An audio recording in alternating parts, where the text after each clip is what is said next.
Здравствуйте, меня зовут Костерин Павел Максимович, я врач-стоматолог-терапевт, ортопед клиники Dentum. Занимаюсь лечением кариеса и его осложнений. Также занимаюсь протезированием, микропротезированием и протезированием имплантов.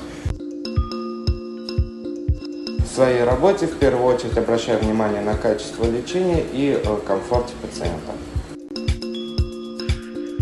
Буду рад видеть вас у себя на приеме.